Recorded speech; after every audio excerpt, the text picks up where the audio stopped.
So let's go on to the body now. So we're going to shift from the heart to the body.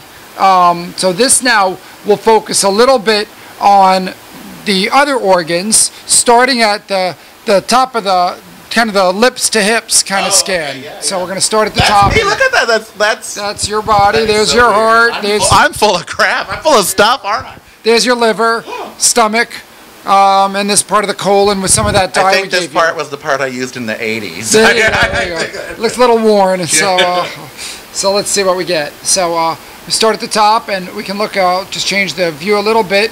We start seeing the lung tissue, and this is the normal appearing lung tissue. And if someone had a compromised cardiovascular or lung system, what would the image look like? So you would see large black holes in the heart. That's emphysema. Or in the lungs. In the lungs, holes in the lungs. You would see large black patches where you don't see these fine little blood vessels, but you see this lack of blood vessels because the blood vessels all got knocked off. Right. So emphysema is truly like holes in the lungs. So my mom had COPD, so she would have had the whole. She would have all of those. Right. Yeah, and this is very sensitive to look for the earliest things. So one thing we look for is emphysema and COPD changes. The other thing we would look for are nodules, balls in the lung, which could be tumors or old exposure to infections. A lot of us in Southern California were exposed to histo and different funguses from Bakersfield. If you drive north on I-5, I do. And people who live out there certainly have a lot more of that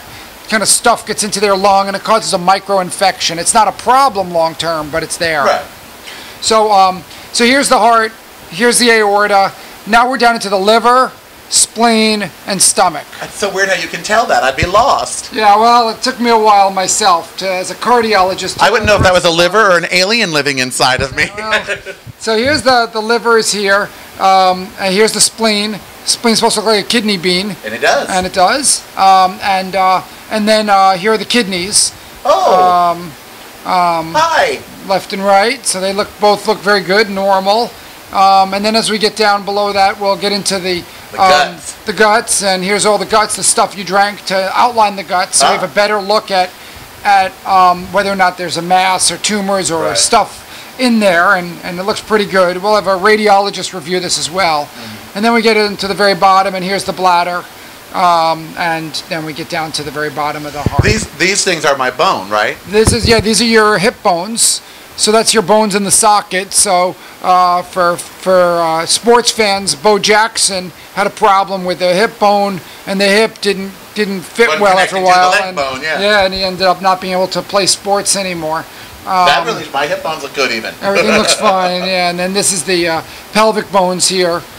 Connecting to the spine, and then this is the spine. So if we want to see that another way, we can look at the spine kind of the long way. We can see I have a spinal injury. I have a slipped and a herniated disc in the lower regions. Yes, you can see here's the gap, here's the gap, but there's no gap down here. Right, this one's gone, and now this one's protruding because of the weight difference it's causing. Yeah, so, and here's your spine. So not too bad a curvature of the spine. And given my injury. Everything else looks pretty good. So.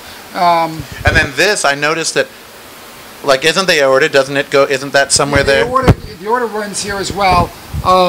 So here's the, we should be able to find the aorta. Sometimes it's... Oh, wow, look, when you did that, I had lots of branches in my lungs. Yeah, and here's the aorta coming down like that, running all the way down. That's the Does pipe. the aorta ever get plaque or anything in it? It does. It's actually, for women especially, it gets plaque earlier than the coronaries. For men, it's usually the heart first and then the aorta. Woman, that might be more of an early warning sign. Exactly. This is the only way you can see that, basically. Exactly. Either one. And your aorta is also clear. Here's part of the aorta down here, and here's the aorta, this nice round circle. It's not dilated like an aneurysm. It's not calcified with plaque. So it looks very normal. Now, Harbor UCLA Medical Center and the St. John Center, you've been leading the way in this technology. Yourself and another doctor over at Cedars are actually writing the ethics for it and actually coming up with the protocols. It is groundbreaking. Where is it going? As in your work, as you're writing the ethics, what are some of the ethical questions? Where is this going? Right. So I think, obviously one of the big issues right now is with cost and healthcare costs spiraling. We don't want to add a cost across the board that may not pay itself back in benefit. Right. So, you know, an ounce of prevention worth a pound of cure and all of that. We hope that the early detection of heart disease will lead not only to lifestyle changes, where you can change your diet, exercise more, but maybe implement things like aspirin, statins.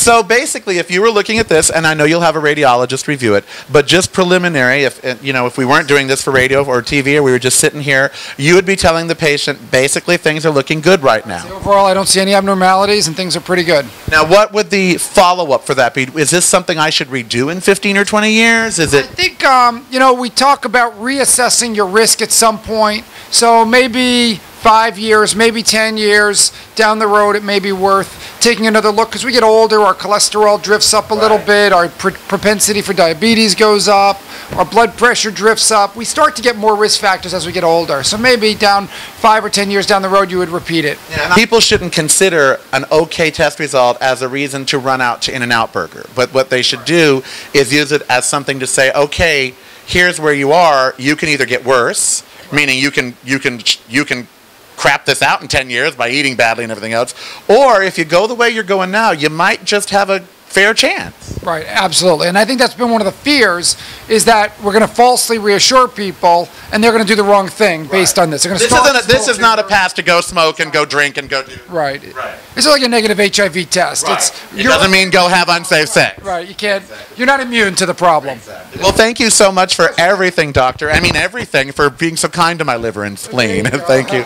All right. I'm really happy. I was really scared before this. I'm really happy now. Again, it doesn't mean I'm going to go out and every night of the week eat fat and everything else, but it does mean that if I keep up trying to lose weight, if I keep walking every day, then maybe in the next 5 or 10 years it'll be a diluted fan that kills me and not my heart. All right, I'm going to go back out on my motorcycle, which actually you guys like because I'm a donor. And but don't think I'm not having a cheeseburger tonight, because I am.